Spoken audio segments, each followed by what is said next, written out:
And there was a lot of questions about this. Were the Packers going to pick up Jordan Love's fifth-year option that from when they drafted him in 2020, pissed off Aaron Rodgers and got him to go with back-to-back MVPs, and now Aaron Rodgers is a Jet. It's a lot happening in Green Bay. Were they going to extend him like they did? Pay him some money. I think he got about $22 million total, about $13 million guaranteed in this one-year extension. There's a lot of questions with this, but the biggest thing the Packers had to look in on, and from me looking in on the situation, did the Packers really have a choice? Was getting another quarterback an option considering their actual situation, whether it was draft capital, again, whether it was Jordan Love's status, you take Jordan Love in the first round. Everybody's got question marks. Analysts, everyone around the league is very curious about this. Aaron Rodgers is curious about this because Aaron Rodgers has a down year or two, a couple years back or a few years back. I remember the Packers only having single-digit wins, and I'm like, man, are we even going to count them in next year? Well, Aaron Rodgers hurt his shoulder. And then you have Aaron Rodgers playing a little inferior. Draft Jordan Love, he goes and wins 2 MVPs. So considering Jordan Love's status, was it really an option to go get someone else? Was Lamar Jackson ever really in the cards?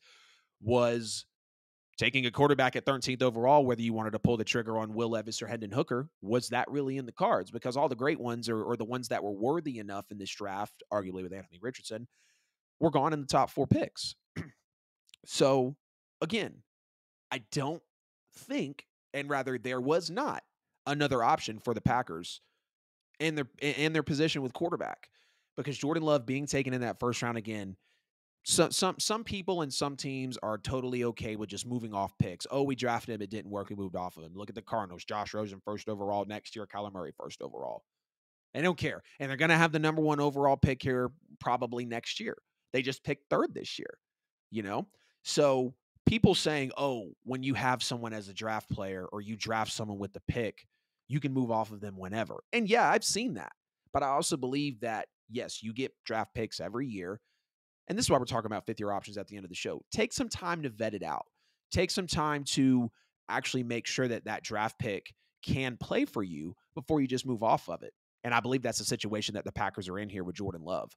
Jordan Love has only played in a few games. Jordan Love looked good in some of those games that he played. Jordan Love looked not so good in some of those games that he played. Packers fans are kind of split on Jordan Love and what he's actually going to provide for them. But just to know that there was no other quarterback option for the Packers. Jordan Love was the guy. So for them to possibly front on an extension or maybe even front on picking up his 5th-year option, it never really stuck. It never really stuck. I never thought that another quarterback was actually going to come into play. We knew Aaron Rodgers was leaving.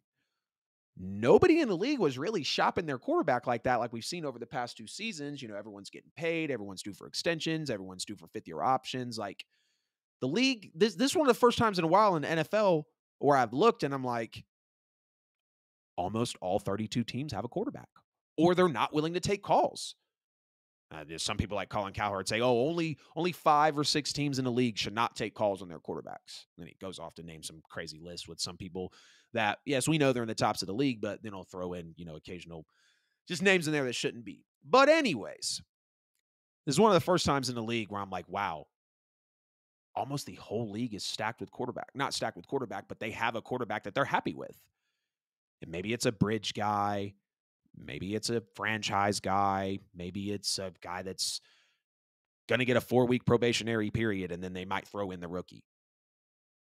But I say all that to say the Packers, and I hate it for them because bringing in someone in the draft would have been nice, whether you can go and get an Anthony Richardson potentially, whether you take the chance on a Will Levis or a Hendon Hooker, which I'm glad they didn't do either of those, or whether you make a play for a Lamar Jackson, which I never thought was in the cards also, and I really don't think any of those quarterbacks would have fit. Packers are in an interesting situation, and now you have to face some music with Jordan Love, which is okay. That's absolutely fine that you have to face some music with Jordan Love.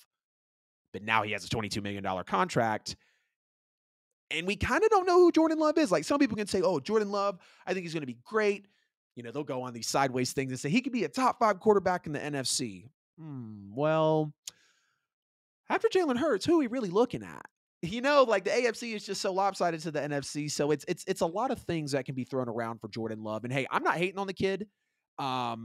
I hope he's a great player. Obviously, I love the NFL. I love when these guys get their shots in the league. I love when they're able to just really take advantage of the blessing and the opportunity that they have in front of him. But Packers fans, get in the chat, get down in the comments. Let me know what you think about Jordan Love getting extended. Did the Packers have another choice? Are you a fan of the Jordan Love extension?